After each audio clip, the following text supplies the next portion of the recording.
Good afternoon, everybody. Thank you so much for joining us today. Uh, it's the third day of the semester, and we have a lot yet to cover throughout the week with our virtual welcome week. Excuse me. For those of you that don't know me, my name is Lori Oldham, and I'm the Student Affairs Coordinator at San Diego City College. I wanted to welcome you personally to the 2020 fall semester. And thank you for choosing San Diego City College to begin or continue your higher education journey. You couldn't have selected a better place to be. San Diego City College is a bedrock in our community, and our students tell us that we're a beacon of light and a beacon of hope. You will find that city is a very, very special place. It's where dreams are birthed and also where you receive an ultimate student experience. Even during a time when we are in the middle of a global pandemic, you still have the audacity to dream big. You'll discover that City College community is both supportive and nurturing. Our commitment to social justice through our equity and inclusion programming will meet you where you're at and cultivate a finest citizen of our world. And you may be thinking about how challenging it may have been to do a virtual learning. Well, let me just say that this past semester, you all did such a tremendous job in adapting to online learning modalities. And by doing so, you guys are pros now. So those skills that you've developed, let me just say how much more marketable you are because you can learn in a virtual setting. You can do anything in a virtual setting. Um, it's our sincere desire to provide you with the highest quality of education that's designed with you in mind. Our mantra is simple. It's students first. So this week we have a lot of things planned, some terrific opportunities as well as some terrific presenters. You'll get a lot of information that you can use. We have a wonderful lineup that is developed with just you in mind. You'll hear from faculty and staff, students, and various student-centered programming, associated students, clubs, and we have some great presentations that will provide you some resources and tools to allow you to thrive. And even if you might feel like you're struggling at this time, as we all do, we have some really great things in store to teach you, to assist you with getting through those trying times when they appear. But we want you to know that this week is all about you. You are the reason we exist. And so with that in mind, let's go ahead and get started. I'm waiting for our first guest, but let me just say a little bit about what the subject they'll be talking about without ruining it or saying too much. San Diego City College has the most best ever, led by Leslie Easton, Director of our Student Health Services, a center for students. We care about the whole part of every student, mind, body, and spirit. And I can tell you that as part of San Diego City College and as a student here, you're well taken care of. Your needs are met academically, personally, and socially. So while it may not seem like, you know, you're not being able to be social, I think we all are feeling that angst because the truth of the matter is, while you might miss campus, we do too. We all miss being there, seeing you all, and in the hustle and bustle of things. San Diego City College has so many different student-centered programs, and I urge you to, when we have our presentations, take notes, but please also know that all the sessions of our virtual welcome week are recorded live so that you can go back and forth. And if there was a presenter that you needed some more information from, you have the ability to go back into uh, the YouTube video, land back on the presenter that you were trying to ask more information of, or where could you get more information. Um, I can tell you that you're exactly where you need to be. So with that in mind, while we're waiting for our first presenter from our Mental Health Counseling Center, I just want to share my screen with you until she arrives so what you can anticipate, excuse me, um, seeing while you're here. So let me share this one instead. Today is Wednesday, and we are in the PM session, so I'm going to scroll down there a little bit. But you can see the week is full of presentations, information that has been designed especially for you, whether you're a new student or a returning student. Um, Sometimes when, even returning students need to know this information. I'm a City College alumni. I got my associate's degree at San Diego City College before I transferred with my bachelor's and then on to my master's degree. But one of the things that I wish I would have known, I wish I would have been around, I wasn't aware of all of these wonderful resources. And I can tell you that with City being such a student-centered campus community, that everything is designed with you in mind. I wish I'd have known and had these opportunities when I first started San Diego City College.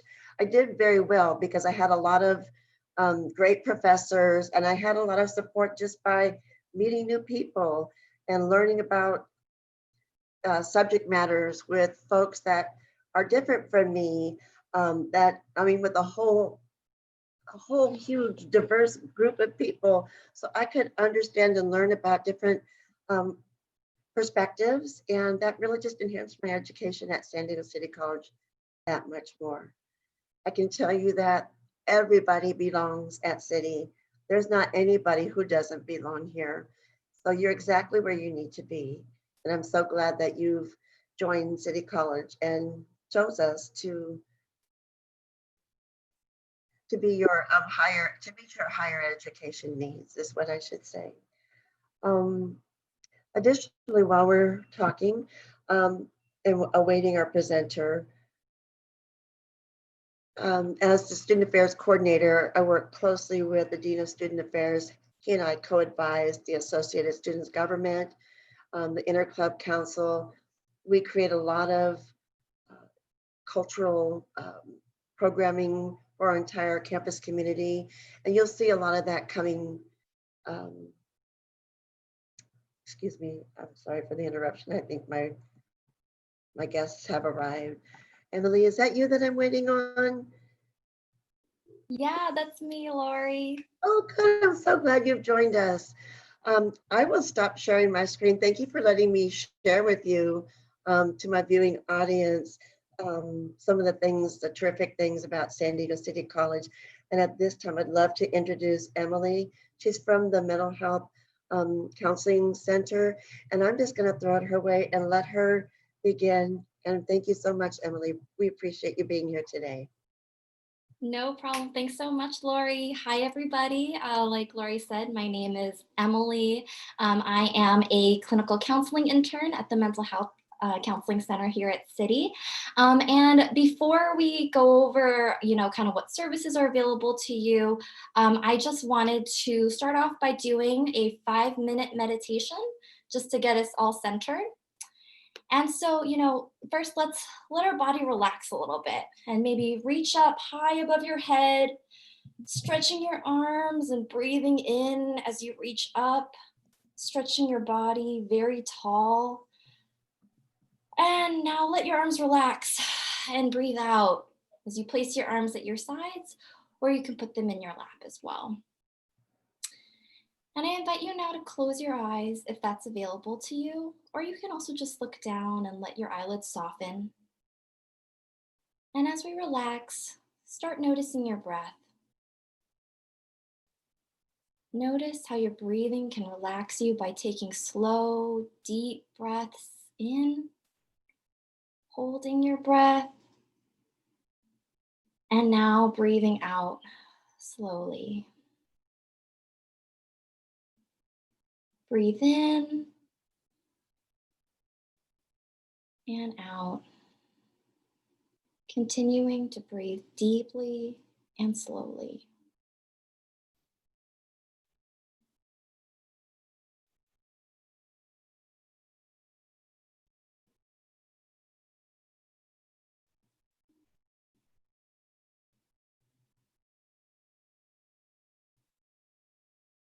I invite you to place one hand on your chest and one hand on your stomach. And feel both of your hands moving up and out as you breathe in and down as you breathe out.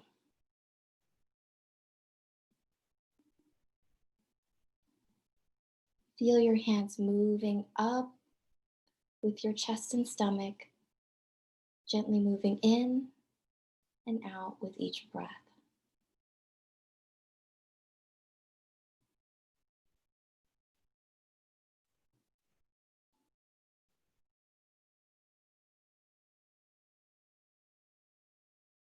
And you can keep your hands here, or you can rest them in your sides or on your lap.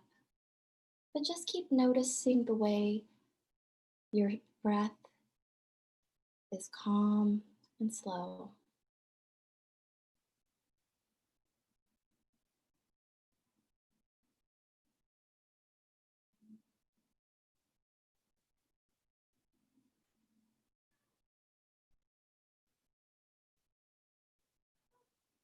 Now imagine that there's a candle in front of you. And as you breathe out, blow the air slowly out through your mouth. Imagine that you're blowing just enough air to make the flame of the candle flicker, but not enough to blow it out.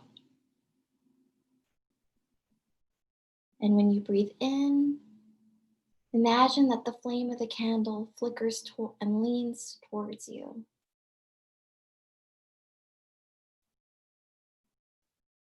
And as you breathe out, the flame flickers and leans away.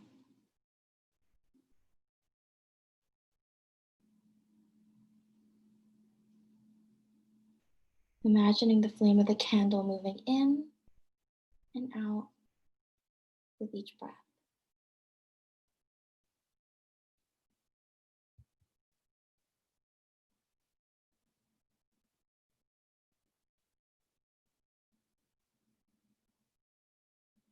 Now you can imagine that your body is like a balloon, filling up as you breathe in and emptying as you breathe out. Let your ribs expand out to the sides like a balloon expanding. And then let the air out like a balloon emptying. Breathing in, the balloon expands. And out, the balloon empties. And for the next few moments, just relax, resting, enjoying this calm feeling.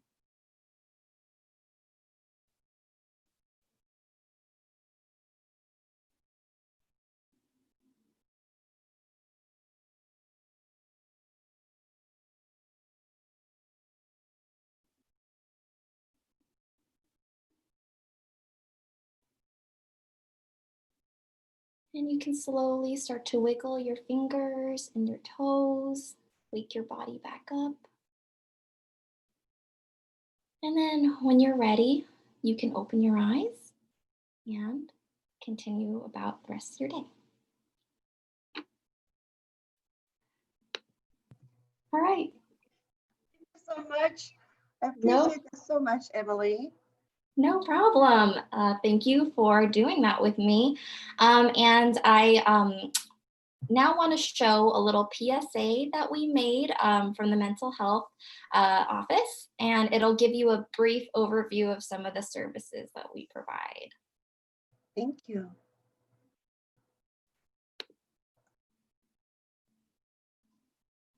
Let me share my screen.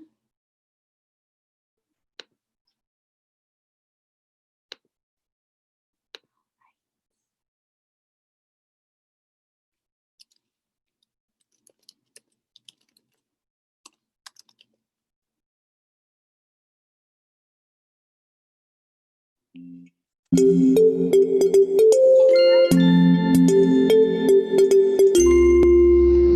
everyone. Hey, we're from San Diego City College Student Health Center. Did you know that the Student Health Center is now offering free confidential telemedicine and teletherapy to eligible City College students? What's teletherapy? Teletherapy is mental health counseling and support offered via video chat. Why would I need to do that? There's a lot going on in the world right now. It's confusing and chaotic and conflicting, and it has a toll on our students. Speaking to a mental health counselor allows them the abilities to balance their own personal stressors while also meeting their academic responsibilities. It's a unique space. It's a non-biased, non-judgmental, and confidential space for them to discuss any issues they're facing. But does teletherapy even work? Yes. Overall, the research shows that teletherapy is just as effective as traditional face-to-face counseling in a variety of circumstances. And is it safe? Yes, the Student Health Center uses a HIPAA encrypted Zoom account to ensure a secure connection for its students. What if I live with roommates or family members? How can they ensure that I have the privacy? Counselors will work with dedication and commitment to support students in creating privacy, whether it is through the use of a safe word or in finding a quiet area in the home, like the bathroom or in the car. How much do these services cost? Nothing. Services are free because it's covered by your student health fee. All right, cool. So is it only available in English? Sessions are available in multiple languages. Please reach out to find out about our language options. Okay, so how would I know if teletherapy is necessarily a good fit for my specific needs? You can visit us at the Student Health Center's website and make sure you click on the Mental Health Counseling tab so you can request an easy and simple phone call consultation with one of our counselors. Students can also be connected to supportive community referrals to ensure basic needs are being met, such as food, housing, and healthcare, and to learn more about the different virtual support groups that are being offered by the department. Staying connected with peers now is more important than ever. What if I have questions about COVID-19 or another medical-related issue? The Student Health Center is also students' first stop for their physical health needs. We too have transitioned to the virtual world and are now offering telephone consultations and telemedicine services. Covered by your student health fee, these services are free and confidential for all City College students. While you're on the Student Health Center's website, make sure to check out the tab for the Student Health Clinic. There you'll find the most up-to-date information related to COVID-19. There you will also be able to request a consultation with a nurse practitioner or a physician. This will give you the opportunity to explore any physical health symptoms you might be experiencing. So spread the word. Please let your students and any friends or family you have at City College know about these invaluable resources. Thank you. Thanks. We hope to hear from you soon.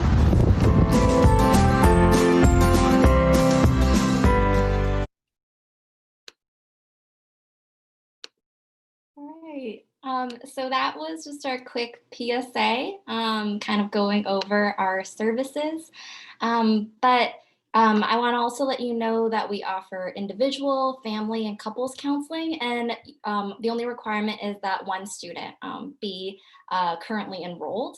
And I want to reiterate that all our services are confidential, and even though we're meeting over online, that we are using a HIPAA encrypted Zoom account. So it is private and it won't go on any student records. And I just really want to highlight that the service is free because it's covered under your student health fee. So that's a really great deal, and I encourage anyone who is interested, take advantage of that. And I also want to make a push. We have some weekly virtual support groups. There will be more information available about when those start, but there will be We're going to be having an LGBTQ plus support group, a women's group, a healthy relationships group, just to name a few. Yeah, does anybody else have anything they wanted to plug, Nadia or Laurel? I'll pull up the drafted groups that we have, so that way those who are here with us can get an idea of what we're talking about. Thank you. And we also have an Active Minds chapter at San Diego City. And it's Active Minds is the nation's leading nonprofit organization that supports mental health awareness and education for students. And Nadia is actually the faculty advisor for that. Yeah, so we're really excited to be starting a new academic year, a new semester. As you probably know, fall is when all of the clubs and associations have to go through the re-registration process. So we'll be doing that pretty soon. We've had a lot of interest, which is great. And now it's a matter of kind of the students figuring out what day and time works best for the majority. So if you are interested, please do reach out to us. You can follow Active Minds on Instagram as well. And I'll, let's see, it looks like we maybe have a question. But you can follow, oh, you've shared the website and everything. Perfect. Thank you so much, Sylvia. That is super helpful. So yeah, you can just go into that. You'll find it really quickly and easily, and you can send a message and just let the group know that you'd be interested in participating. But it's really, you know, a student-led group that's really passionate about mental health and wants to make a difference, at least on our campus and through our community. There are lots of opportunities to get involved with the national organization as well. Lots of, you know, mini grant and sponsorship opportunities. But this is, I think you can all see it now. This is what the mental health counseling program is drafting right now. So we actually have quite a list of different support meetings that will be available. And we are hoping to expand this list a little bit more. But we do have virtual help desk hours where you can just come in, visit, chat with someone, whether it be our front desk staff, one of the counselors, a nurse, and just kind of get to know us, what our services are, answer any general questions. We also have a variety of groups here that we're going to have on a weekly basis. So we'll definitely be putting these out into the city general calendar once we've got these going. And we'll have a little bit more information from each group in a flyer. And so you'll definitely see those coming through. So please be on the lookout for that.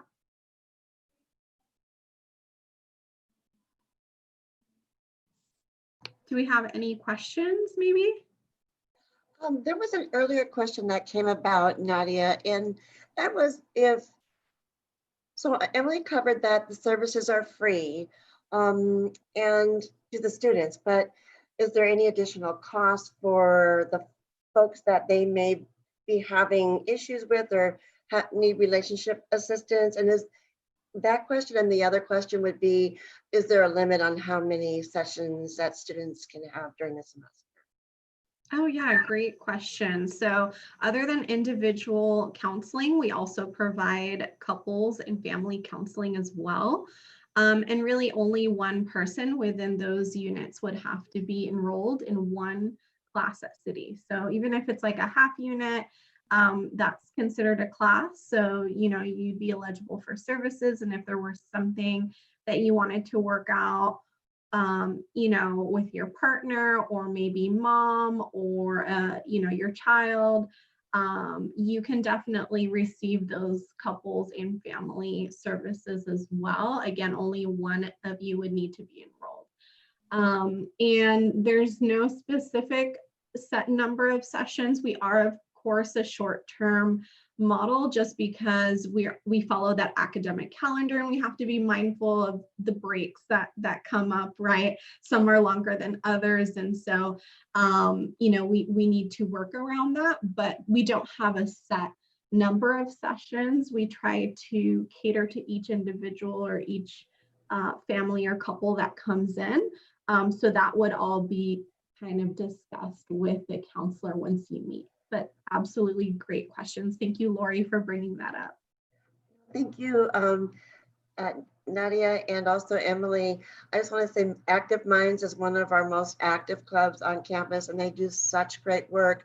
So if you're interested, you can go onto our website and then look for student clubs, and it's in alphabetical order. You can choose Active Minds. You'll see the purpose, their purpose, what they do, and Nadia's email address is right there. So if you're interested, please email her and let her know, and she can connect you with Active Minds if you're wanting to become a participant and a member. All right, well, thank you both very much. I appreciate you both being here today. You guys matter so much, and what your work is matters very much. So thank you, have a great day. We appreciate you, Connie. Take care. Thanks for having us. Thank you. And I'm going to transition over to one of our city jewels. This is Dottie Cordell, and she's going to talk about our student health clinic. So Dottie, I'm going to pass it your way, if you will. Thank you and welcome. Thanks for coming again. Thank you, Lori. Hello, students. Welcome. We so wish we could see you in person, but welcome from City College. I just wanted to tag on to something that was mentioned from the mental health part of the Student Health Center, what you just emphasized and what Nadia did. Many students have the feeling, or they think that they need to have 12 units, or that they need to have Medi-Cal to come see us. None of that is necessary. What you said, Lori, is accurate. Even if you are in a half a unit class, you're entitled through that $20 health fee to come see us as many times as you need. So I just wanted to really emphasize that. I'm a nurse, everybody, and the director of the Student Health Clinic. And I wanted to tell you that it looks like student health is closed and that mental health is closed, but we are not. We are here for you. We're open virtually Mondays and Thursdays, 8:30 to 4:30, and Tuesdays and Wednesdays, we try to accommodate a little bit more evening students, and our hours are 10 to 6. On Fridays, we're open by appointment if there's a student that absolutely can't get in during open hours on Monday through Thursday. The clinic right now is staffed by 2 great nurse practitioners and a female physician. Our nurse practitioners have been here 20 years and 13 years. And the doctor has been with us, Dr. Debbie Carroll has been with us for 19 years. So I've added the numbers up different times, but our practitioners and people here at City have had upwards of 60 years or more at City College. So we want to serve students, but we especially want to take care of the students at City College that we consider our home. We are doing right now virtually telemedicine appointments, very similar to what was described for telecounseling appointments. So you would make an appointment and connect via video with the nurse practitioners or in consultation with the physician. And it's not quite like being in person, but a lot of things can be talked through with a simple, maybe showing the infected thing that you think is infected, or going through back exercises or arm exercises if something's bothering you, or us connecting you, how to get an x-ray, how to get blood drawn, after the doctor or nurse practitioner has seen you, they can decide that maybe you need your throat swab to rule out strep throat, and that you'll maybe need an antibiotic course after that. So yes, my puppy has gotten very close to me during the pandemic. So we can arrange for you to get those things, the medicines, an x-ray, a laboratory, and then we will work with you on how that could be paid. We're very aware, folks, that people have lost jobs, people are struggling just to eat. And so any laboratory or anything that we prescribe for you will be at cost. We are not trying to make any money off of any student. We just can't cover the costs of all medications and all laboratories. But also, again, acknowledging how strapped people are for cash right now.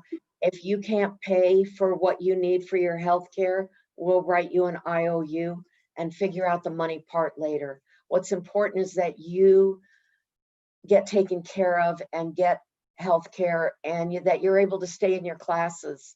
And to the extent that we can help you do that, that's what we want to do. This time of COVID is really, really hard. It's getting harder as we go into the 6th month. And as mental health so ably described before me, we all need a little bit of meditation, a lot of self-care, a lot of grace and kindness towards ourselves and others. And we just hope that you will reach out, whether it's through the physical side of the clinic or through the mental health side, that we're hoping that we can help you take care of the anxiety or the stress. If you're worried that you've got symptoms of COVID, that you're really tired and you've got a sore throat, then for sure, give us a call and let the nurse practitioner work you through in a formal way with talking to you and advise you and help you find a testing site for free and alleviate that anxiety that you may have. I say it every time because I mean it with all my heart. I think all of us on this call, all of us everywhere, are needing some extra help with our mental health these days. It's a very, very stressful time. I want to also say that if you're struggling with basic needs, housing and food, we can help you get a list of the churches and the groups in the county that maybe are providing meals on certain weekdays or week evenings or weekends. And also to remind you that that you can check our website or the Student Affairs website for when we start to offer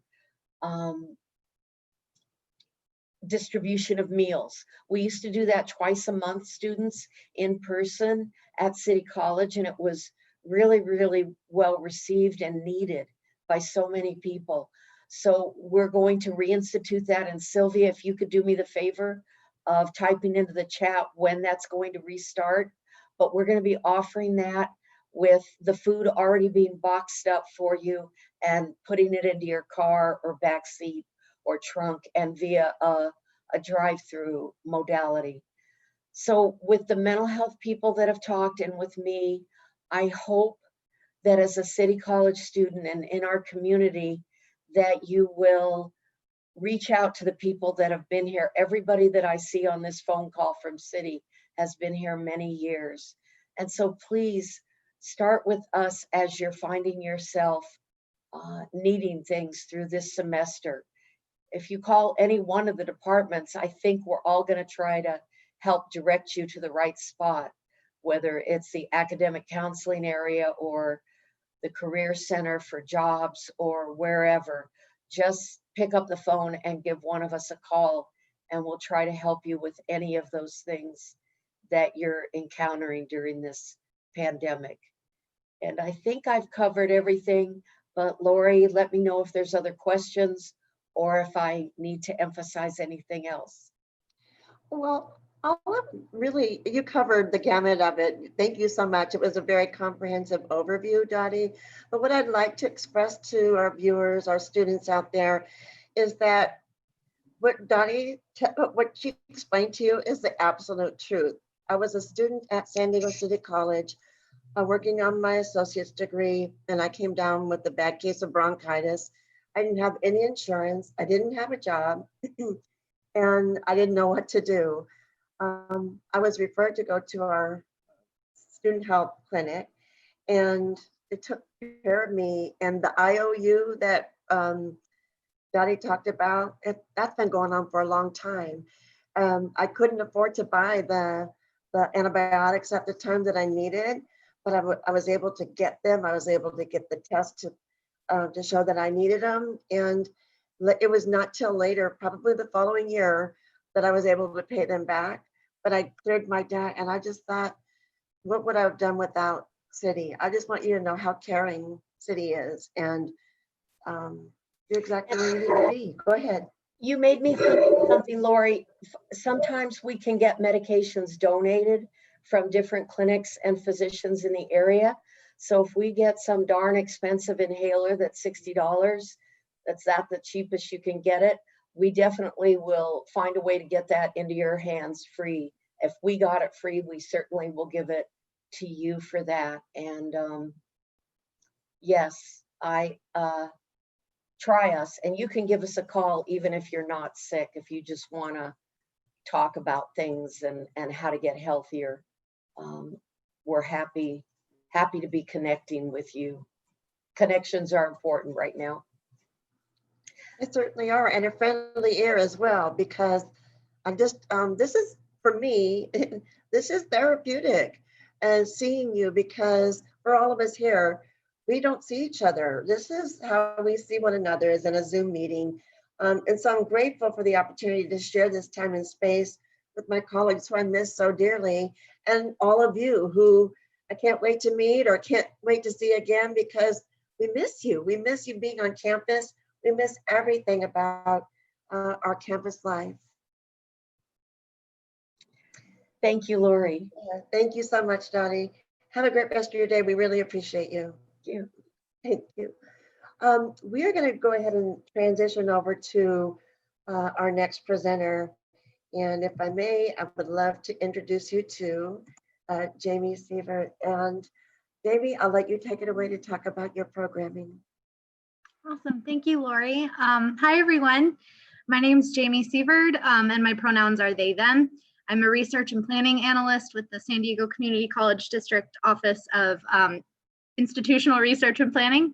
I'm also a former student of our district, and I'm really excited to be here with you all as we try to kick off fall 2020 in the best way that we can, even though we don't get to see each other in person.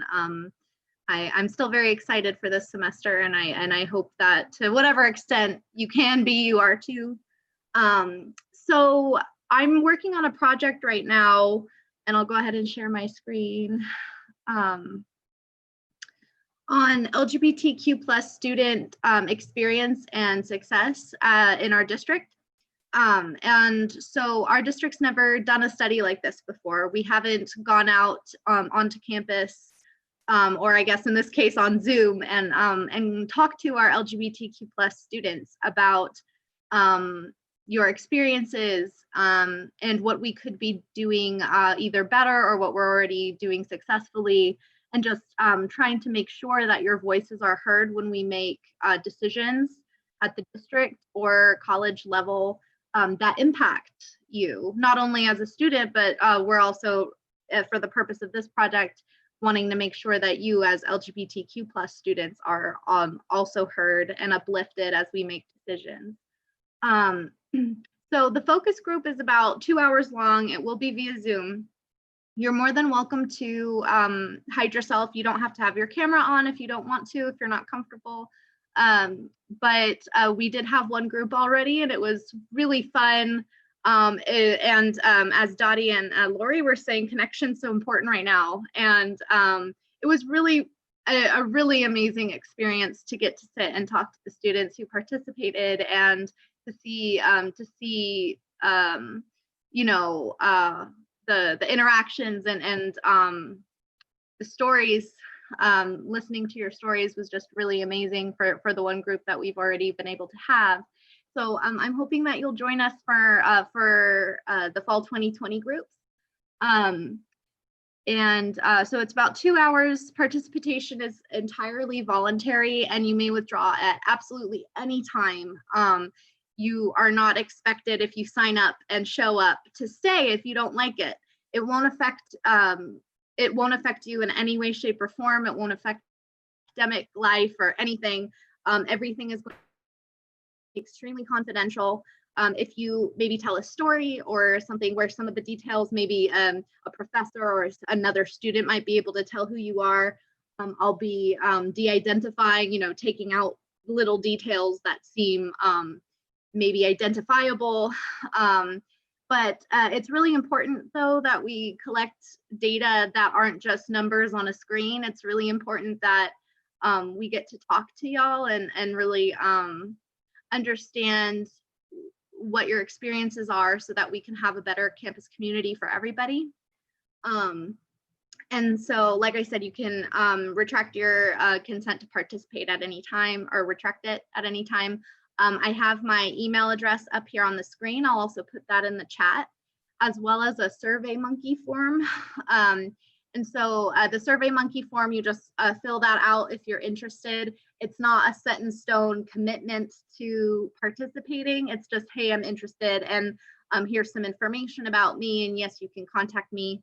So I really hope to hear from some of y'all and get to hear your experiences and get your voices up to the leadership level, so we can have just an even better campus every year. This is part of a larger effort that will continue. And the data will be used for, like I said, improving campus, but what does that mean tangibly? Well, our colleges are in the process of looking into pride centers or safe spaces on campus for LGBTQ+ students.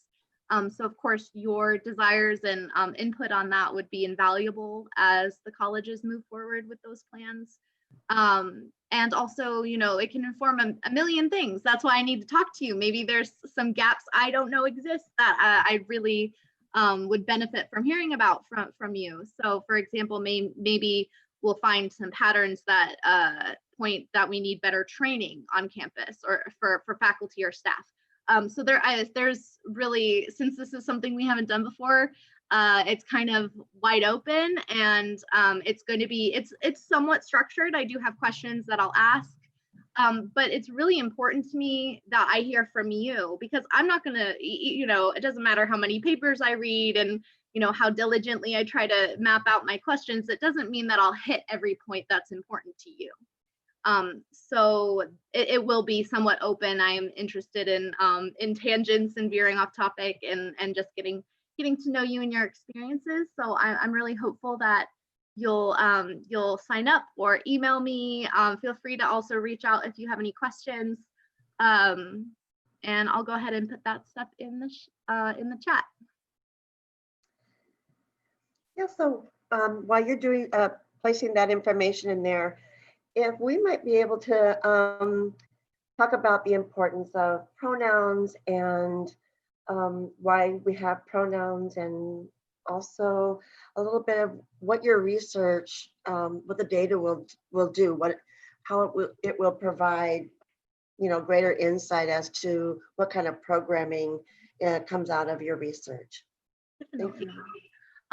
So pronouns are really important because gender expression is not the same thing as gender identity. So for example, if you saw me walking down the street, you might assume that I use she, her pronouns or identify as a woman, but I don't. I am non-binary and I use they, them pronouns, because my gender expression, the fact that I, you know, like my hair longer doesn't mean that, you know, or you know, wear certain clothes doesn't mean that that's how I identify.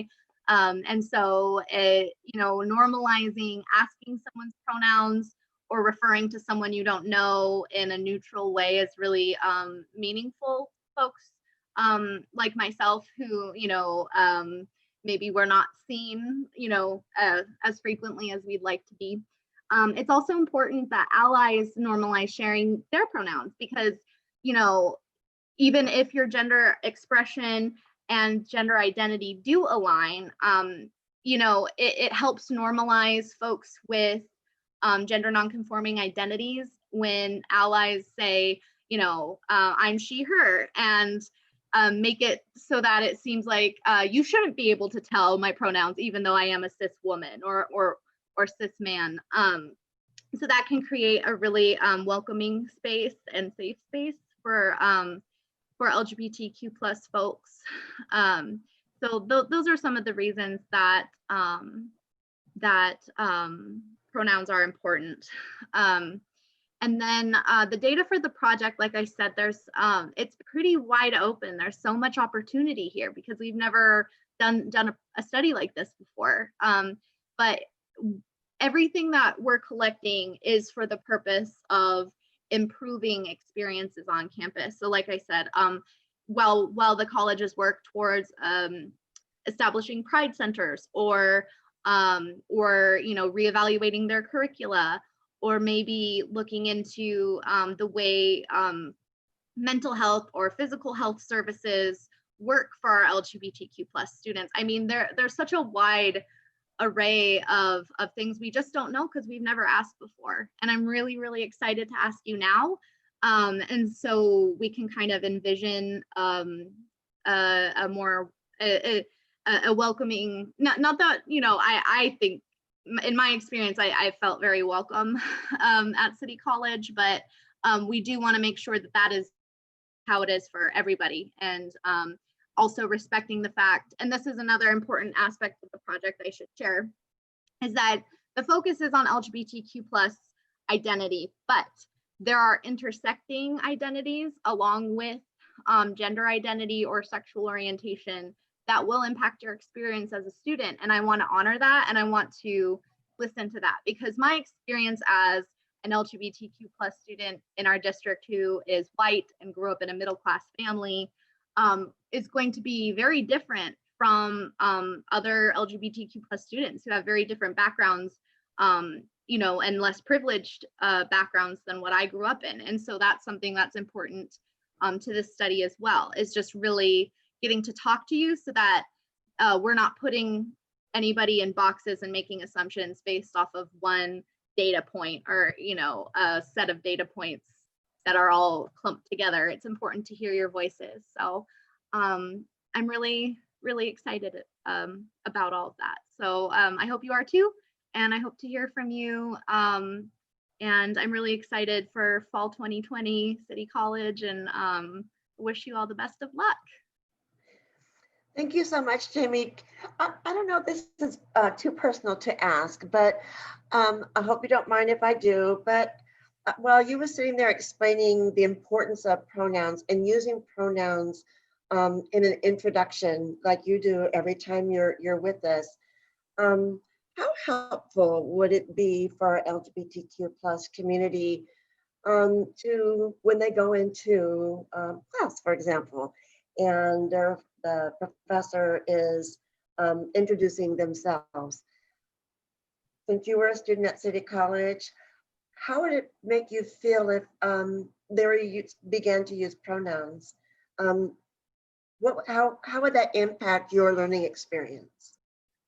Well, I'll tell you, back when I was attending, I don't think a professor ever introduced themselves that way. And I'm thinking back, on my teenage self and thinking that could have been really powerful for me as a young LGBTQ plus person. And even now, as someone who is out and who is comfortable, with their identity, it's still really exciting when I hear somebody, introduce themselves with their pronouns. And I do want to note that I know that for some folks, not all LGBTQ plus people think the same thing or feel the same way. And I do think it's important that we respect folks. And if, someone doesn't want to share their pronouns, maybe they're in the process of questioning and they're not, and maybe that's not something that they're able to answer right away. I think we need to make space for that and be okay with that. But at the same time, I think that for professors or staff or anyone who is able to answer that question, that we should absolutely introduce ourselves with our pronouns. And then, normalize that in class introductions while also not forcing students to say them if they're uncomfortable, because we don't know why they're uncomfortable. It may not be, out of, being annoyed at the question, or, it could really be a personal deep thing that they're learning about themselves. So yes, for me, especially, I think that would have been really cool to hear in college. I'd like to see more professors and staff normalize that practice. Thank you so much for your honesty in responding to that question. I think perhaps a flex is in order, because I'm guessing, or just the more that I hear about LGBTQ plus experiences, the more I want to know and the more that I want to be respectful to that student population, or, relationships, regardless of anything. And I think that would be such a wonderful thing to raise awareness, because some folks don't know. And so thank you so much for your brave space, for being here. We appreciate you so much, Jamie. And thank you for your insight. Well, thank you. And I'm really thankful to you, Lori, and to Student Affairs at City College for allowing me to be here and to talk about the project. So I'm really looking forward to hearing from you all. And I hope you have a wonderful semester, regardless of circumstances. City College is here for you, the district's here for you, and I wish you the best this semester. So thank you all. Thank you so much, Jamie. Appreciate it so kindly. We're going to transition to our next presenter. This is Trustee, I believe the last name is pronounced Jean, and if I have mispronounced your name, Trustee, I pray that you will help me to make that right so that I know. That is not a problem. I get that my last name mispronounced all the time, so no worries about that. Thank you again, Lori, and for Student Affairs for allowing me to do this presentation today. I just have a PowerPoint presentation that I will be sharing, so I will be sharing my screen, if that's okay with everyone. Yes, please. Okay.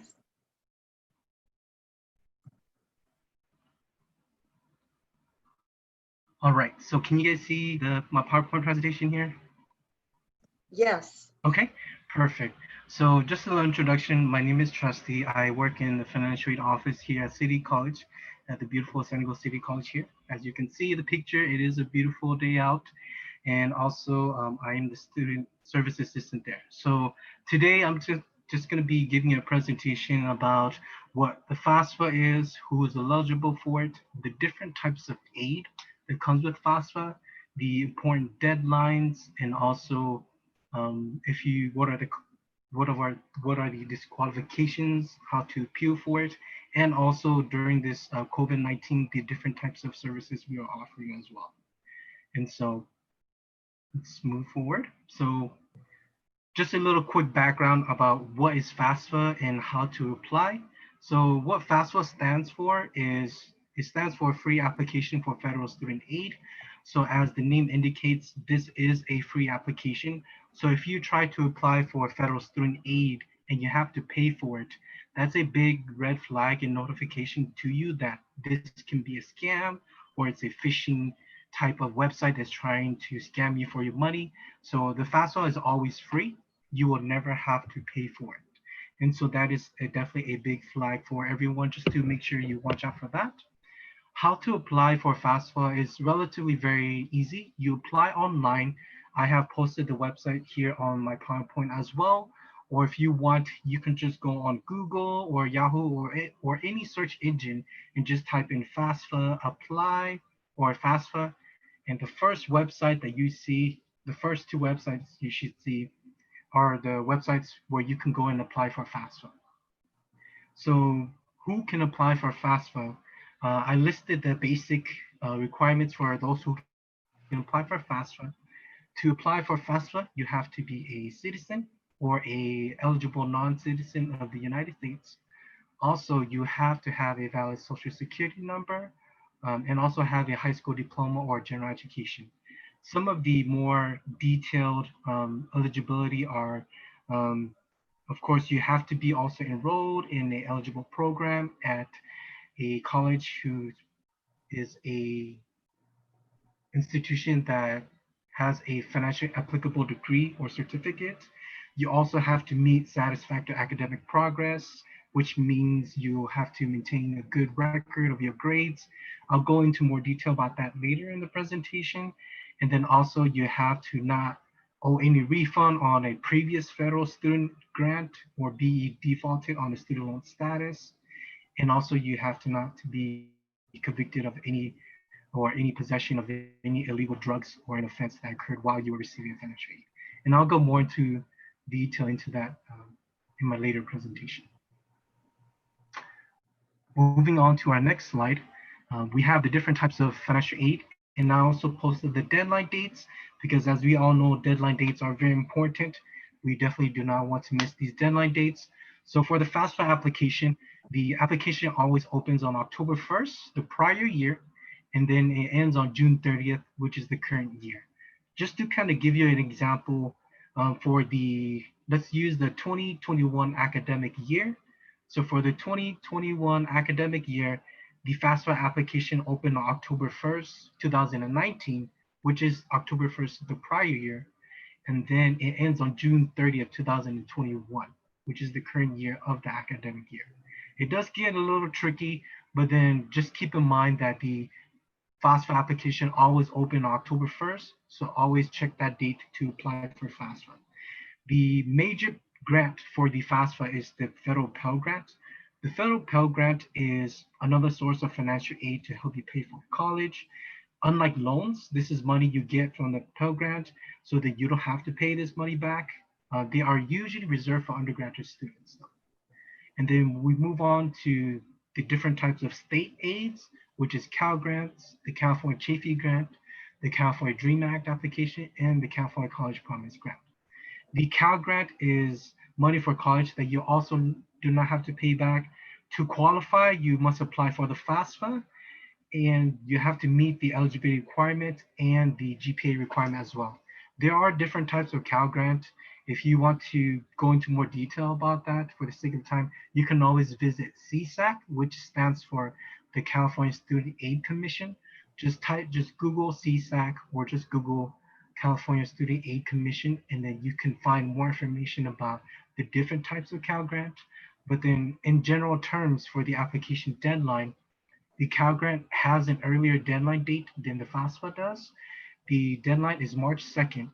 So for example, as I put on the PowerPoint, the application deadline for the 2021 year was on March 2nd, 2020.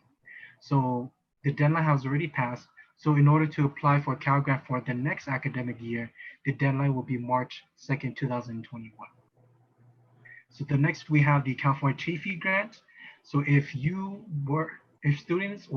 are or were in foster care for at least 1 day between the ages of 16 and 18, or as a dependent, or you were ward of the court and you have financial need, you may qualify for $5,000 Chafee Grant for a year for any technical training college or any institution.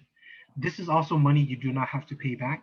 And to apply for this, you can just type in apply Chafee Grant on Google as well. I do apologize that I did not put the website on there, but then of course you can always Google it. But then I did put the application deadline date.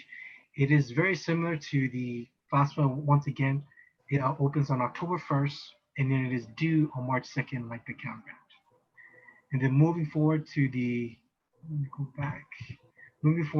California DREAM Act. These are for students who are AB 540 students. And just a little information about AB 540 students. AB 540, which stands for Assembly Bill 540, is a law that was signed on October 21st that allows eligible undocumented or legal permanent resident and U.S. citizen students to pay for in-state tuition. And so the AB 540 students can apply for the California Dream Act. They can't apply for the FAFSA because the FAFSA is federal. So then what they will have to do is they will have to apply for the California Dream Act. So the California Dream Act is specifically aimed towards students who are AB 540 students who, like I mentioned, are undocumented legal permanent residents of the United States. So that way they can pay in-state tuition. And then the California College Promise Grant, that is known as the CCPG, or it was formerly known as the BOG waiver or the Board of Governors fee waiver. This is the promise grant that is included in the FAFSA application. This grant is a tuition fee waiver that goes and pays your tuition. It goes and pays for your classes. So that way you can have your tuition covered. So those are the different types of aid and the deadline dates.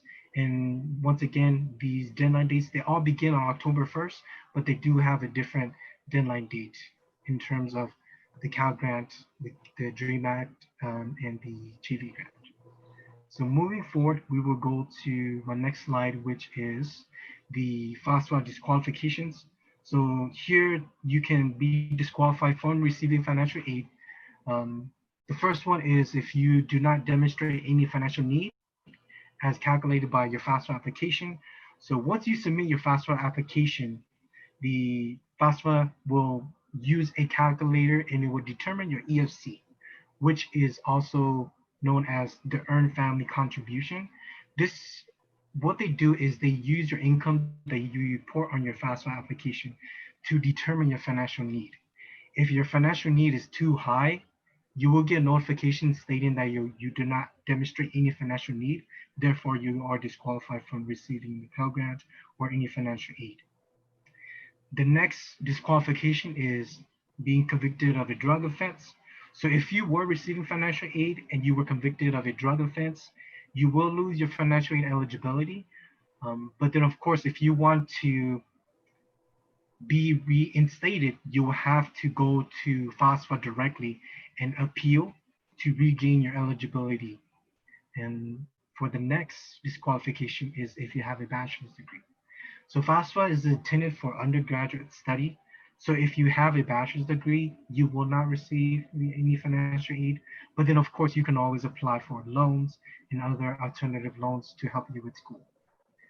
The next disqualification is defaulting on a student loan. So if you have taken out loans before and you have failed to make payments on them, you will fall into a status called default, which means that you have failed to meet good standing with your loan status.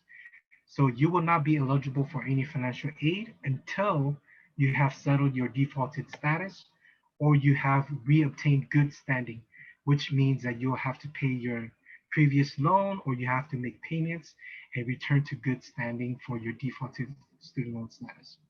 The last disqualification, that's the most common disqualification, is not meeting satisfactory academic progress, which is also known as SAP.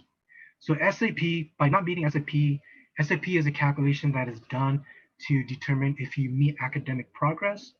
The three determinations are if you fail to complete 67% of all your classes that you took within our district or within the college you're going to.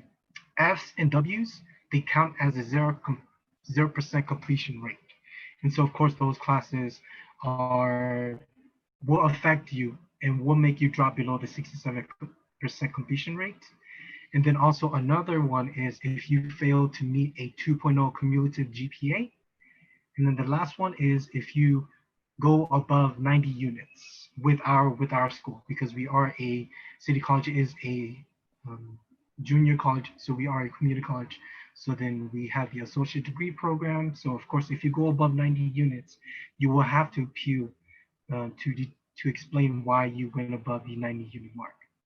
So then of course, now I'm going to go into how to appeal. So then that way you can be reinstated to receive your financial aid. So how to appeal is you can submit an appeal application. That is the first step. You can find the appeal application on our website under financial aid, under forms/documents. You can find all our forms on there if you're missing any other documents, but that is where you'll find our appeal application. It will be titled Financial Aid Appeal Form. Next, when you fill out the appeal form, it will also ask for you to submit a written statement explaining why you failed to meet SAP, which is why you failed to meet satisfactory academic progress. So that's where you explain your extenuating circumstances that hinder you from either attending classes or that made you withdraw or fail your classes. And then next, you will also need to submit additional documents that support your statement. Like for example, if you got into a car accident or so, a type of supporting document you can include with your statement is either like your doctor's visit information or your police report documenting the car accident. So it's just different types of supporting documents you have to support your statement. That will also be included on the appeal. So the appeal deadline varies per semester. On the application, you will see on the top right on the application itself. So you do have to submit an appeal every semester, and you will see the deadlines on the top right corner. Moving on, the office information on how to submit documents. The City College Financial Office, as well as the whole City College, we are closed, so we are working remotely due to COVID-19. So right now, the financial office cannot receive any phone calls or faxes or mail during this time, but then students are able to submit documents via JIRA, and I have posted the website on there as well. Or if you want to, you can always go to our financial aid website, and then you can see under forms/documents, you can see under there that there's a button that says click submit. That will direct you to a link where you can submit your documents. That is how you can submit all your documents. If you have any documents you need to submit to our financial aid office. And then lastly, our additional services that we are offering during this time is we are hosting live support via Zoom video or dial-in service. This time frame is from Monday through Thursday from 9 a.m. to 12 p.m. and from 1 p.m. to 4 p.m. And then on Fridays, it will be from 9 a.m. to 12 p.m. and 1 p.m. to 3 p.m. So we do have these live support Zoom sessions where students can come in, sign in, or call in, and we can assist them with their general questions. And then another service we have is you have any other general questions, you can email our financial aid office at cityaid@sdccd.edu. Just make sure you please include your name, student ID number, and your financial aid password. So of course, if you have any other question, please feel free to send us a question at our email address here. Other than that, that concludes my presentation here for financial aid. And I will stop sharing my screen and I will give it back to Lori. Trustee, first of all, thank you for the very comprehensive overview of financial aid and the links. There were a couple of questions that came up, if I may ask you. So when we talked about how and when are students notified if they don't meet the eligibility requirements any longer for financial aid for the FAFSA? What will happen is they will get an email notification. The email will say that they are disqualified due to these reasons, and then they will list the reasons why they were disqualified. They typically get the SAP disqualification emails a couple months prior to school starting, or a month prior to school starting. So for the fall semester, students should have already received that. But they do run the calculations for SAP every month. And so, of course, some students may be receiving those emails at a later date, but as of this time, the emails should have already been sent out to students if they were disqualified. And thank you so much for that response. And it seems as though, if I'm understanding, there may be instances where students may be able to appeal the decision for financial aid. Well, in one circumstance, only to FAFSA, right? And that pertains to if they only have a drug conviction, no other convictions, but just a drug conviction? Yes, per FAFSA regulation, it is only for a drug conviction while you were receiving financial aid. Thank you. And then for any other reason, is there an opportunity, let's say I'm a student, I get the email that says I no longer qualify for it. Is there a way to appeal to the financial aid department? And can you tell us about that process a little bit? Yes, so if for whatever reason, if you do not meet satisfactory academic progress and you need to appeal, you can always file a appeal application. And that application is on our website under our webpage under financial aid. The appeal form is on there as well. It will ask for you to explain your situation, whether, for some situations, some students, they were out sick, or they got into a car accident, or they had a loss of a family member. So they will write their situation, explain their extenuating circumstances, and provide supporting documents. So that's for SAP if you don't meet a satisfactory academic progress. But in terms of like a drug conviction or something else like that, then you will have to appeal directly with FAFSA. So you will have to go to FAFSA's website. They do have forms there that you can appeal to. So then they have those forms there for students to appeal to be reinstated because of either a drug conviction or drug offense that they had while they were receiving FAFSA. Thank you so much. That is really helpful information and information that our students can use with certainty.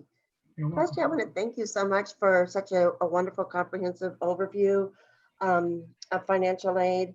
And I certainly hope you'll come back again the next time we have a welcome week. And we just appreciate you so much. Hope you have a great rest of your day. Thank you. And once again, thank you for having me. It's always a pleasure. Definitely looking forward to the next few virtual meetings. Perfect. Thank you so much, Trusty. Take care. You too. Thank you. Thank you. And we're going to transition on to our next presenter, who has been with us all week, and I'm just so grateful for him to be here. I'd like to introduce to you Doc Rivera, and I'm going to spotlight him now. He's going to here to talk about Personal Growth 130 and the EOPS program. Thank you so much, Doc. I'll let you take it away. Okay, it's great to be here. Welcome to all of you new City College students. We're just so excited. It's just amazing to think and be part of your taking this next step in your life's journey. It's just, I'm thinking back right now when I started college, and it was in a community college also. And you probably know more than I did, because I just followed some of my friends to college, and I said, hey, well, if they're going somewhere, I'm going to go too. So it's just so wonderful to think back of those days and how amazing I was thinking that the college environment was. And now for you, you're like getting everything through the computers, through Zoom, and just like, what's this world really all about? And so as you begin to take your next step into life, a big planet out there, Earth, spinning around 17,000 miles an hour in space. Can you imagine? You're taking that next step. And then some of you are coming back, and you've been out there working and living your life, and you're saying, okay, I want to take another step. I want to reinvent my mind. I want to learn a little bit more. I want to become more of who I am. Welcome to City College.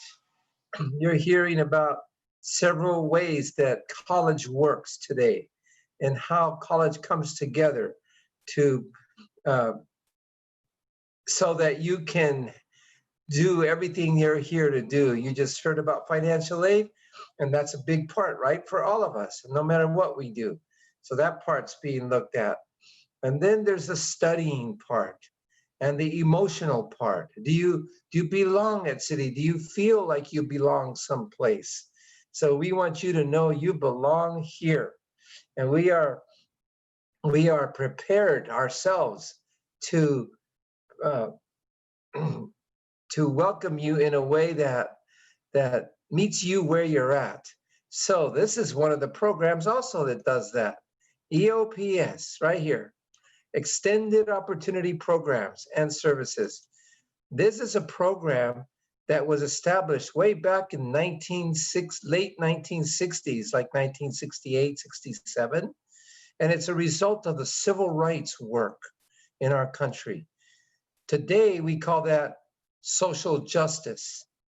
And City College is very committed to social justice. They're committed to addressing the Black Lives Matter concerns and the Black Minds Matter concern. Because when they speak to those things, they're also speaking about everybody. Everybody's minds matter. Everyone's unique. Everyone has challenges. So Extended Opportunities Programs then looks at some of those challenges. And if you qualify for EOPS, then you'll receive priority enrollment. That means that you will be able to develop a schedule of classes that best meets your schedule needs, your life needs. If you're working or you have family responsibilities, priority enrollment right here is something that you'll be able to register with the first people who register at City College every semester while you're in EOPS. And then here we have, it says here we have career, personal counseling, academic advisement, college and university transfer. So when you get ready to transfer to another college or to a university, EOPS will work with you with those things too. Now, these services, academic, career, personal counseling, transfer to the university, those are provided by many offices and programs at City College. So there's a difference though at EOPS. And here is that big difference. So we are required by law to go over and above. That's a really beautiful phrase. Over and above. That means that wherever you're getting, wherever else you can get your counseling and your university transfer services, that could be general counseling or some other program, we still are required to go over and above anything else that involves the services we provide on the college campus, because you qualify for EOPS. So we look forward to doing that. We look forward to finding ways to responding and working with you through whatever situation you're in. We will do our very best to support you in your academic journey. Then we also provide you a print card. Last semester, it was $25. And that's for paper printing, Xerox machines and things like that at City College. Of course, we're not going to really need that much right now, but still we provide that. And then an ASB membership that allows you to be part of any of the activities that are students who are fully participating in the college are doing. So for you, that would mean that you wouldn't have to pay that fee. We would be paying for that if you're part of City College EOPS. And then sometimes we get additional funding, and the college does. And then so sometimes it comes to EOPS and we're able to provide some additional funding, but that's not a guarantee. We never know when that's happening. And then we also, every semester, have been able to provide a book grant. Now some professors are writing their own books. They're using their own materials in order to help students save money for books. Other professors are still using books and they have their very unique reasons for doing that. And so that's fine as well. I just want you to know that EOPS does have a book grant and it's about $250. Then once you've achieved and done your work here at City College, gotten your certificate, earned your degree, we celebrate that with your graduation reception, and we purchase your cap and gown. So you can take those graduate pictures, but you can also keep your cap and gown. And then there's the Honors Society. So many of our students qualify for that. That means they have a high GPA. I think it's something like a 3.5. And so, but they work with, the students are working closely with us every semester. We're working with you. We're getting to know you. When things come up in the classes, we want to know about it. And we talk to you about things that might help you succeed in those classes. And so our students, many of them qualify for this honors membership. And this is a great thing to have on your resume, on your transcript. And it's also a wonderful, wonderful personal achievement. So we pay for that fee as well. And then there are EOPS scholarships. So a scholarship for EOPS students. So you're because you're a member of EOPS, then you are able to apply for that particular scholarship. On the EOPS website at City College, here, this is the web page for that. You have our contact information right here. So you can contact us anytime and we'll get back to you quickly. And then if you want to apply for EOPS, this is the deadline right here, September 11th. And now you can apply for EOPS this year as well. Let's see. Lori, any questions that anyone has, or is there something you think I might be good if I went over again? I'm told we have no questions, that it's a very comprehensive overview with regarding to the EOP program and also personal growth. Maybe you could take the next couple of minutes to talk about personal growth. Oh, okay. So, okay, we'll go to personal growth. So, is it 2 minutes that I have? Yes, sir. Okay, so personal growth is really designed to acknowledge the beautifulness of the mind, the body, the emotions, and learning. So we are complex as human beings. Computers try to replicate what we do with our brain, and they haven't caught up with us yet. So in Personal Growth 110, you learn about the rules of college, the policies, the procedures, how you calculate a grade point average, for example, where you go if you want to repeat a class. Just learn the rules of college, maybe even a little bit about self-management in college. What is the culture of college all about? Personal Growth 120, you get deeper into your self-management. What is how do you manage your emotions so they work for you? How do you understand your learning style? How do you learn best? What's your personality like, and how can you incorporate your personality into your coursework? Growing, allowing your brain and your mind to work most effectively. Then Personal Growth 130 is about careers. How do you incorporate all that information, go deeper, and relate that to your career choices, your major? Most people think a major means like psychology or nursing or being a plumber or any kind of career, that if you major in that thing, that's all you can do. But for example, if you're a psychology major, you could almost work in any environment. You could, and so you could have like maybe 150 or 300 careers with just one major. So in career, your career personal growth class, you learn about that. And then of course we help you define and discover your career too. And then in Personal Growth 140, we go very deeply into the soul. Personal Growth 140, deep into who you are, even healing some of the trauma that you might have had when it comes to school, especially. Learning more about your dreams and how to free your dreams and to be all that you can be. So that's a brief introduction to personal growth. I teach that Personal Growth 130 and 140. So I'd be love to see you if you come my way. Thank you. Thank you so much, Doc. We really appreciate it. And I'm sure that you all can feel the warmth and the caring coming from Doc. So hopefully you'll be checking into your personal growth class and be lucky enough to have Doc, because he's been here all week and he's extremely student oriented. So thank you so much, Doc. Appreciate you so kindly. Thank you. Thank you. We're gonna now transition to our next presenter, and I'd like to introduce Ms. Sylvia Ramirez, and she is our phenomenal student, our scholarship coordinator at San Diego City College in the Office of Student Affairs. So I'm gonna, Sylvia, I can't spotlight you for some reason. Uh-oh. Oh, there you are. I see it now. Thank you, Lori, for the nice introduction.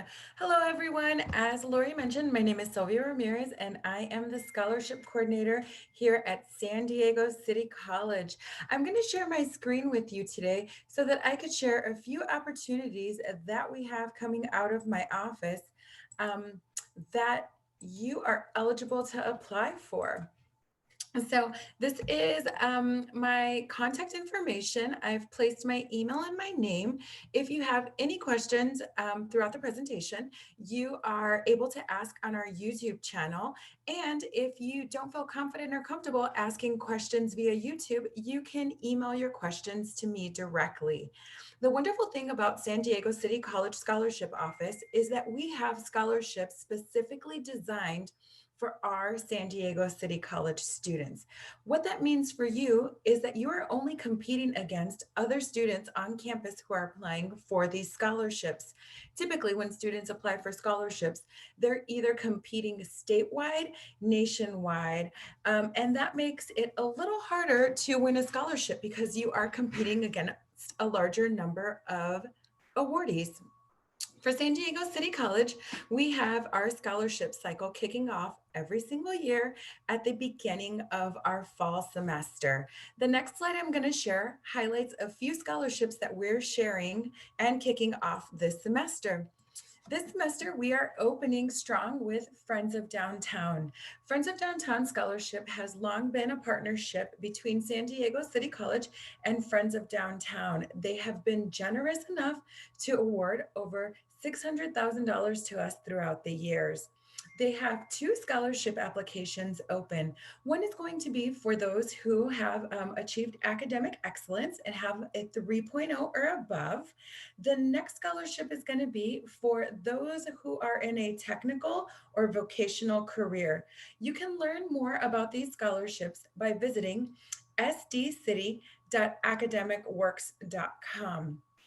We have a new scholarship this semester, which is for all of our students who are part of our Emoja program or are a Black Studies major student. You can find that information on our sdcity.academicworks.com. I'm really excited about this opportunity because this opportunity is open to all new students. So any student who has not yet completed any units with us is also eligible to apply for this scholarship. We also have strong partnerships with community members and donors across the San Diego County. SL Scholarship Foundation is also one of our wonderful scholarships that is geared towards single family parents, and it closes on September 30th. We have had a long partnership with this foundation, and each year they vow to give our students 2 to 3 scholarships. The scholarships range from anywhere from $250 to $2,000. So if you are a single parent or identify as a single parent, please check that scholarship out. To clarify, when I say if you identify as a single parent, potentially you can be the only parent in the household right now, and your spouse could either be across seas or away working somewhere else or in another state working. So if you are the only parent who is at home raising your children and your spouse may not be at home, you can qualify for this opportunity as well. I'd like to share a little more detail about our Friends of Downtown Scholarship. So I am going to stop my screen share really quickly so that I can pull up the next thing that I would love to share with you guys regarding the Friends of Downtown Scholarship, which are the requirements. The requirements for this specific academic scholarship are that you are registered for 9 or more units at City College for this fall. You will have to have an interview component for this scholarship. Please don't be scared of the interview component. Friends of Downtown tries to be very inclusive with their approach on this scholarship. They know that a lot of students may have a strong writing suit while others may have strong interview skills. Therefore, they want to be able to offer an opportunity for everyone to shine and be successful at winning the scholarship. Students must be able to attend a ceremony where they're going to meet donors if they are an awardee in our November 12th via Zoom. Students are asked to have a 3.0 or higher, as this is the academic competitive scholarship, and students must have completed 9 or more units at City College. If you were enrolled this summer or took any units this summer, please reach out to me so we can chat about your eligibility for this scholarship. This scholarship is only open for 1 month, so I would urge you to review it and look at it now so that you can see if you qualify for this opportunity. I'm going to go ahead and stop sharing my screen again so I can highlight a different scholarship from Silvergate so you can also see the requirements outlined on that scholarship. So give me 1 second.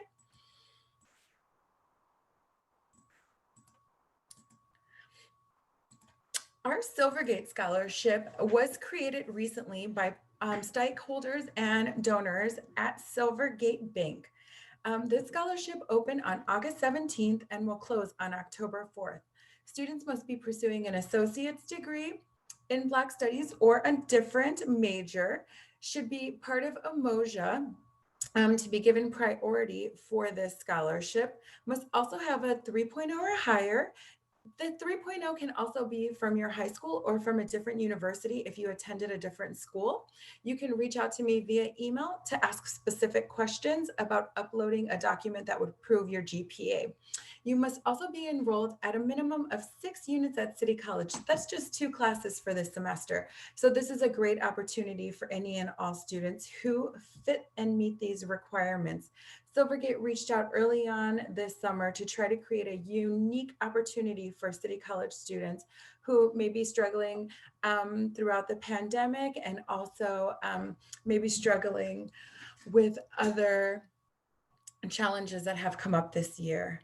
Hopefully you get to review the scholarship and email any questions to me. For those of you who may not qualify for either opportunity, I would suggest that you start a journal. I know journaling is a great way to celebrate your successes and log them, but also to take note of your challenges. Let's say you're in math or English this semester and you're not sure if you're going to pass and it's overwhelming and it's a challenge for you. And you're utilizing all the resources that we've covered in our week's presentations or any of the other resources on campus. And let's say you think you're going to fail the class or receive a C and you end up receiving an A or a B. That is a great success that you should celebrate. While it's only 1 class and you may not think that you should celebrate that success, that is part of your academic journey. And if you are to notate that in a journal and you look back on it semesters in the future, or you look back at it when you are trying to write your scholarship essay, it's really going to do nothing but empower you. It's going to allow you to celebrate any of the challenges that you had.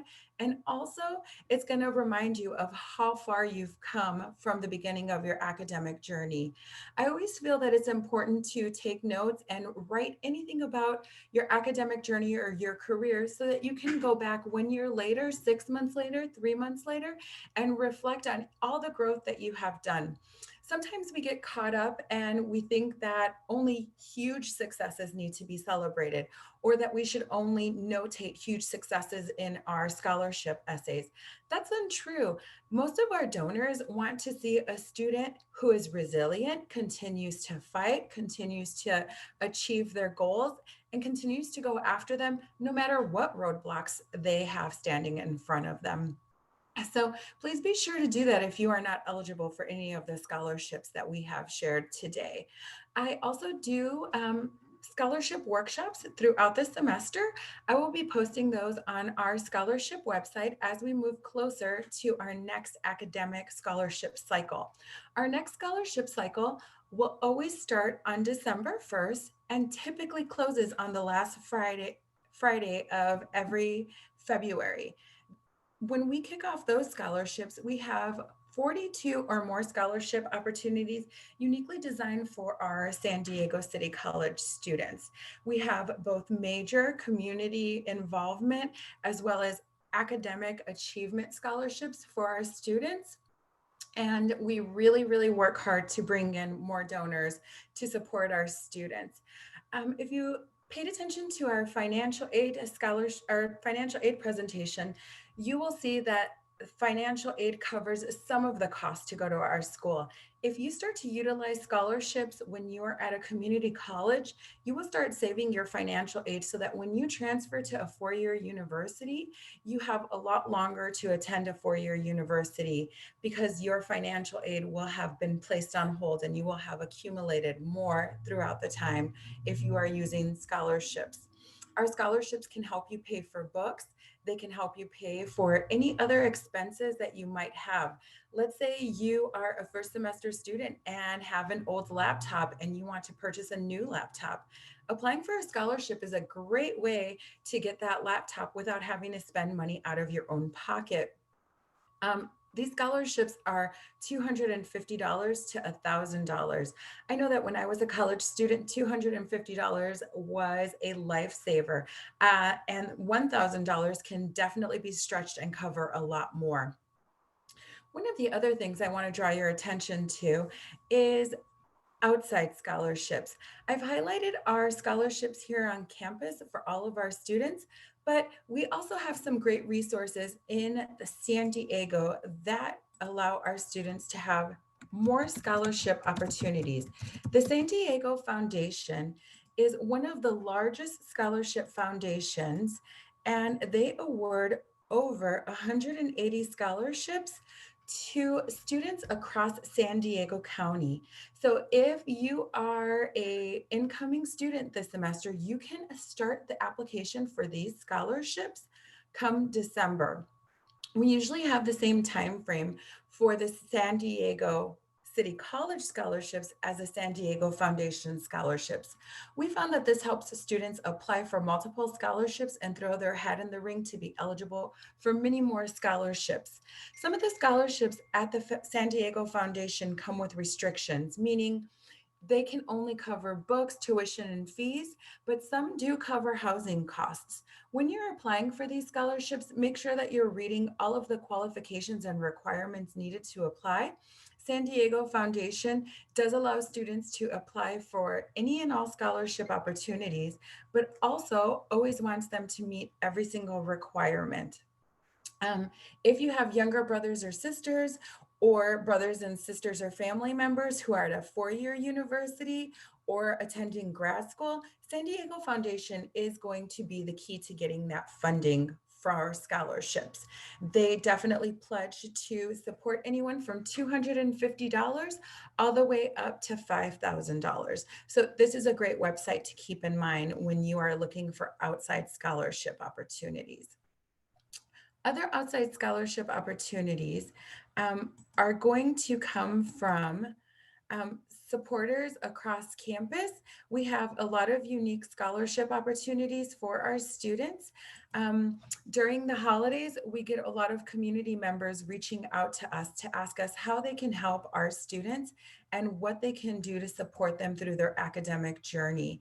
We have a great partnership with City Front Terrace, who are located right across the street from San Diego City College. They usually pledge and vow to support our students throughout the holidays with funding of gift cards or food baskets so that you can celebrate the holidays with more food and have plentiful for you and your family. We welcome any unique type of scholarship so that our students can feel supported. Sometimes it's not about the dollar amount that you receive, it's more about receiving the scholarship and being able to put that you are a recipient of a scholarship on your academic resume. That is going to be a huge game changer for you. Being able to state that a donor supported you through your academic journey really does speak volumes about the person that you are. It does state that you are resilient, you are goal-oriented, and that you understand how to attain your degree and that you know how to share your story. Many of our donors are interested in hearing how students cope with working full-time, going to school full-time, supporting their family, and often being the only source of income within their family. Our donors are interested in supporting you and having you be a recipient. They are here to listen to your needs as well as to celebrate your successes with you. So please keep in mind that our scholarship opportunities are always available in the fall. And if you are monitoring and writing in your journal, you'll see all of the growth that you have done within a year or within 3 months, even at the end of the semester.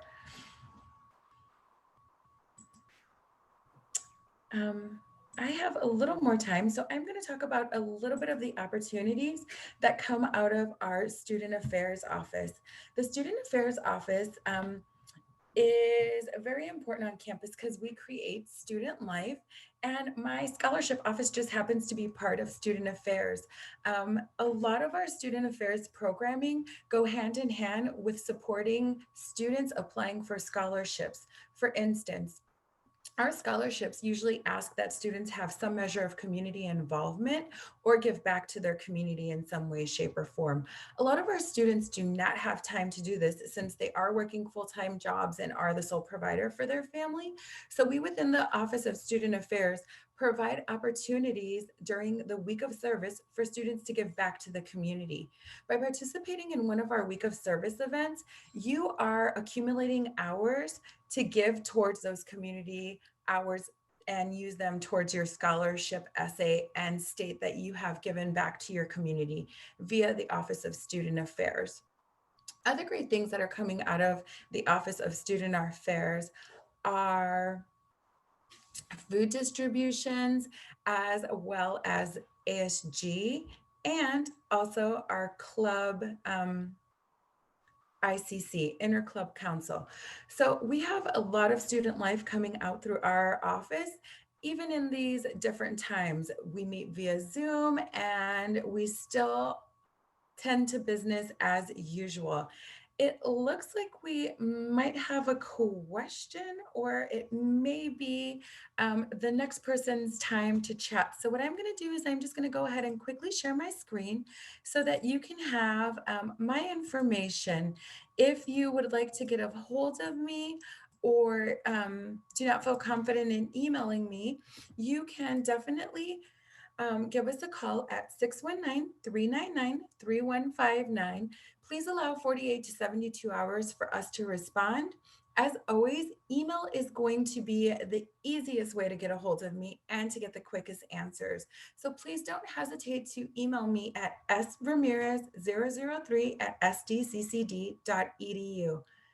All questions are welcome, and there is no question that should not be asked. I am here to help you write your essay. I'm here to help you learn how to approach your references so you can get your reference letters. So please, please, please utilize me as a resource. Thank you so much for listening to my presentation, and I hope to hear from you soon.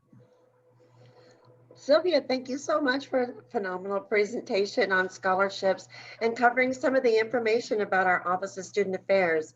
And I encourage all the students that are watching and viewing, when it comes to scholarships, Sylvia's our campus expert, and she'll get you where you need to be so that you can achieve your dreams with some free money. So thank you so much, Sylvia. Appreciate you. And so I'm going to go ahead and transition to our next presenter. And I'd like to introduce to you Marco Anzures. And Marco, I am going to spotlight you now. Thank you so much for coming. Great. For having me on. I have something I can share so that we have something to see too.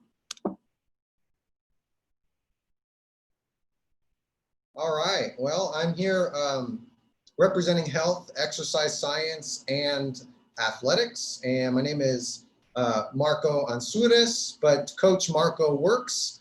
I want to share a little bit about kind of what our school on campus does and what kind of courses we offer and what opportunities there are for students new and returning online. You know, we've made the switch to virtual learning. So, you know, we're there. We made the switch just like everybody else. We've converted every course that you could possibly imagine that involves physical activity and learning about how your body works, the positive benefits of physical activity on your mind, on your body, how you feel. Our excellent instructors in cardio conditioning, weight training, let's see, exercise science courses. We have a hiking course that's now online this spring. I teach a running course. We have basketball, baseball, softball. They've all converted in some way, shape, or form so that you can enjoy either a synchronous training session a couple times a week at your home with other resources that you can use online that you can watch offline. And so we have all these things that we've done a pretty great job over the summer converting to make the experience at home, something that they would have during perhaps a normal semester when we could meet in person. So we're excited to kind of share what we have. And so, we have health courses. Health 101 is a popular course. It's a transfer level course where you'll learn about several aspects or dimensions of your health, where you learn about your physical health, eating, physical activity, but you learn about your emotional health, psychological health. You learn about how to deal with stress. You learn about your spiritual health, what sorts of things can grow you as a person.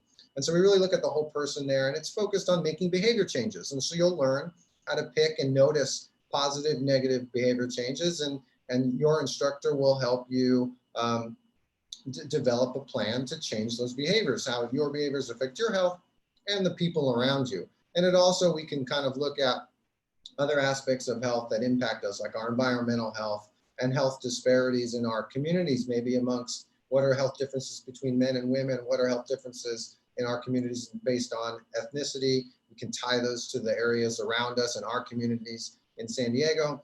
And so we're getting a little bit of everything in this general health course. And I found that students really enjoy being able to have that knowledge and put it to use in their own life. We offer nutrition courses. These are extremely popular because everybody wants to know, how do I eat and so that I can feel good, I can be strong, and I can really help other people eat well, like my family or my children, maybe my parents.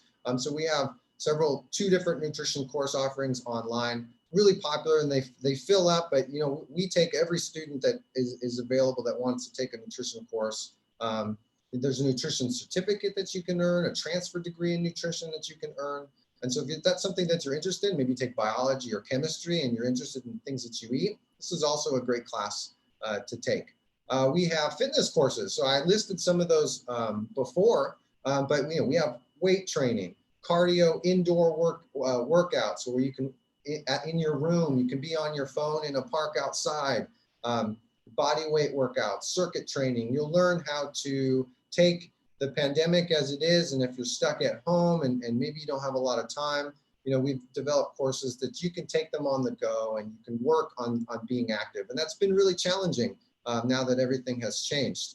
But there's running courses outside. We have, I mentioned the hiking course. I think that's going to be great. I want to take the hiking class. So we have a hiking course that you can take. Those classes I'll reference a little bit later, but if you look in the course catalog, it's under exercise science, and you'll find the entire list of courses we have there. We also have a kinesiology degree. So if you're interested in maybe being a coach, you're interested in perhaps personal training, working with other people and helping them make behavior changes. If you're interested in doing testing in the lab, if you, again, biology and chemistry, and you like that subject area, but you also are interested in maybe public health or health in general, our kinesiology degree allows you to transfer to many different Cal State and UC institutions, and you can pursue multiple different types of areas in terms of human movement, health, exercise, and fitness. And so we have several sections of Intro to Kinesiology. It's under exercise science that you can take online, and a lot of the courses are geared towards career exploration within this particular field and kind of getting and touching base with the different aspects of what kinesiology is.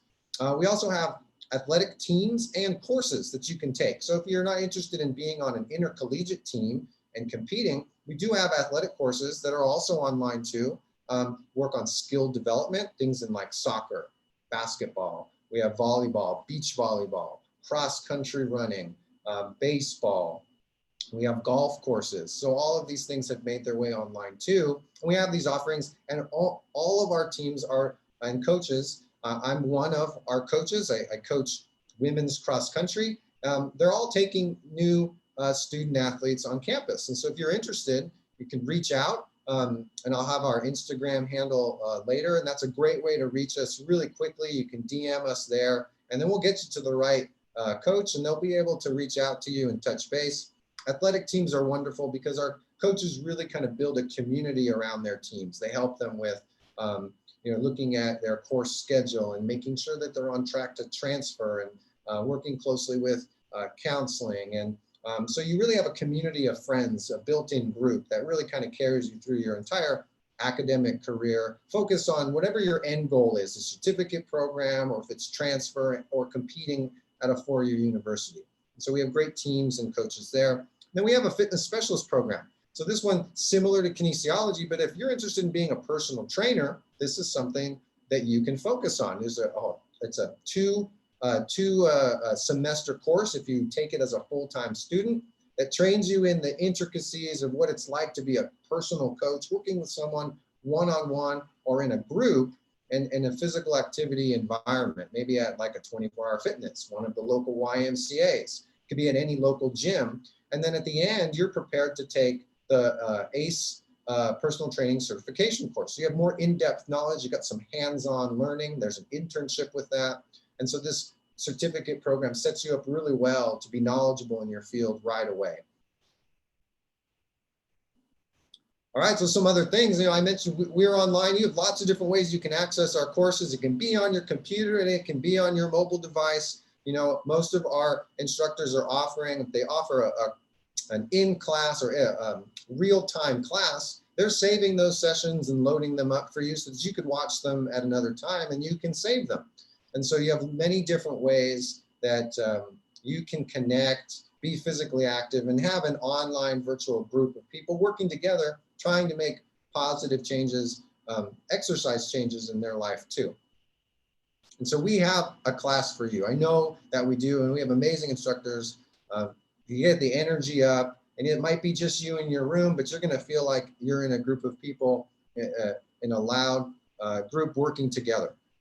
So these are just some images of just to kind of see, what are the things that we offer. I think I failed to mention kickboxing and cardio kickboxing. We have a great instructor in Alan Rivera who has a real high energy, great following with his students. And so that's something that you can look for too. You can take that class with you. He has great energy. I know he's extremely popular. His office is, when we were back at school, his office was right next to mine, and I could see all the things he was planning out for his classes. And so that was great. We also have yoga classes. I forgot to mention that too. That's a great one for this period of time because you are getting in physical activity. You're working on some muscle toning and holding positions, but it's also one of those areas where you can focus on some mindfulness.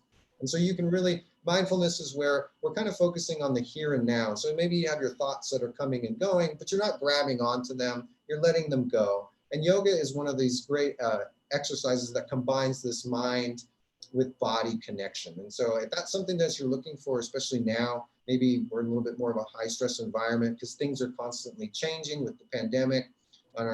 Maybe our schedules aren't as set as they used to be. I would suggest maybe looking into one of our yoga courses because it can help you with some of that stress relief. And we know that if you manage your stress correctly and you're a student and you're working full-time too or part-time, managing your stress is an excellent technique we have to be working on every single day. And yoga is a perfect class for someone like you if you're interested in that. This is just a list here. You can kind of see what it might look like in one of our course catalogs of all the course listings that we have and what they look like when you're seeing them. You search exercise science. So when you're on the class schedule, you'll scroll all the way down to exercise science, and that'll open up all of the courses here. And just so that students know, if there's a time associated with it, that's when your instructor would expect you to be on Zoom in order to join the session in person. And if there isn't a time next to it, that means it's going to be completing the work at your own time. So making sure that you're looking for courses that maybe fit your schedule, or if you need to be more flexible, that you have that there. And I think I want to check just to make sure I'm not going to go over my time. Okay. I think that I can play something that we're actually pretty excited about. One of our instructors, Paul Greer, he runs the fitness center when we're there in person. He created a spot with our radio station Jazz 88.3, and I believe I can get this little spot played. just a couple seconds. So let me see if I can work my magic here. Let me X out here. And in today's world of physical activity and health, could it be more important? Sign up for Introduction to Kinesiology today. This online class emphasizes the importance of physical activity on physical health and on the cognitive, emotional, and spiritual well-being. It also includes current and emerging issues in foods and nutrition. The discipline of kinesiology provides career opportunities in exercise science and coaching, and is a gateway to careers in physical therapy and cardiac rehabilitation. Classes have begun online, but there's still time to sign up. Contact Coach Paul Greer at pgreer, that's PGREER, at sdccd.edu for more information. all right, it's awesome. I think we heard that. That was pretty cool. He sent that out today for us. So we really liked it. It was amazing. And I think I have one last slide I can share for us. And then I think my time is up. Let me go here. This is just me. I have if you're interested in running and doing it kind of on your own time, I have a Monday, Wednesday, Tuesday, Thursday option. It's cardio conditioning. If you've never run before, we start out walking, we get you moving around. You have a nice virtual training log we can use. And then we kind of connect to what the physical activity, different aspects of it, how that connects to your running and why we're doing the things that we're doing and why you want to continue to do that after you leave the class. And the easiest way to find me is you just text me. That's my number at the bottom. You can text me and I can give you all the information that you're looking for. All right, well, I want to thank you guys for giving me the time. And you know, I see you guys, the students. I'm glad to have you guys back. We're excited to have you back. So I hope this week goes well for you, and hopefully I'll see you in one of our courses. Thank you so much, Marco. That was extremely energetic. I think that at this time in the afternoon, many of us have been on our virtual welcome week all day long, and thank you for those that have continued on with us. But I didn't know you had so many health and exercise classes like that. So thank you for the energy and the information and the collaboration that you guys made with our jazz station. I'm thinking that our faculty they can just connect with themselves or connect themselves with that station and hopefully get a wonderful snippet in for marketing. Yeah, it sounded amazing. So it was great. Yeah. Well, thank you so much, Marco. We appreciate you very kindly. Have a great rest of your evening. You guys too. Thanks. Thank you. Wow, so that was super, super fun. It makes me want to go take a run, but not in the heat. I am awaiting our final presenter this afternoon. And until then, I just wanted to thank everybody again for all of their contributions this week.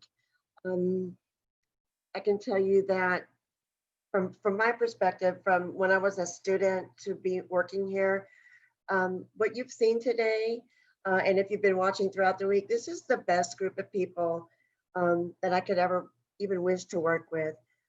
As Doc was telling you earlier, our college is very social justice oriented. We are very student oriented, and your success is our business, if you will. But it's more than a business because it's more like a family than a business. I just want to tell you all, thank you so much for tuning in today and for viewing with us.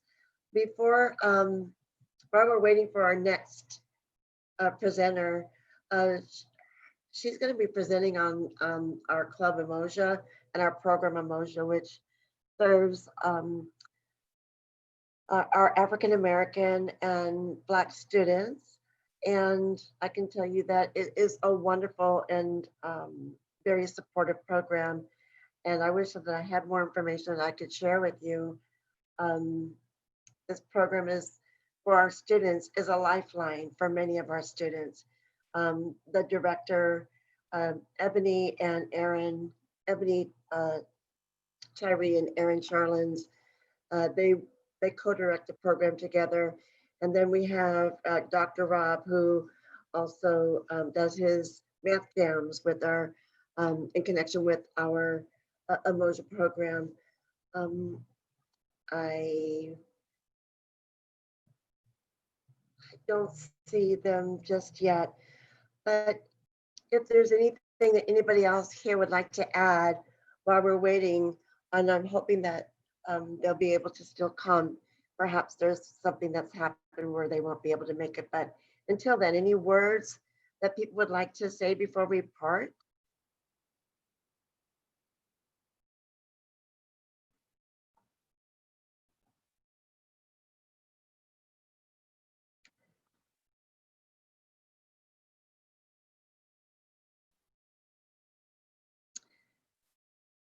Well, I'm going to go into the website real quick, sort to try to find the information on Umoja, so I can at least show you what was going to be presented today, and hopefully they may be able to still jump in before we leave today. So give me a moment to locate that information. Bear with me, and I'll be right with you.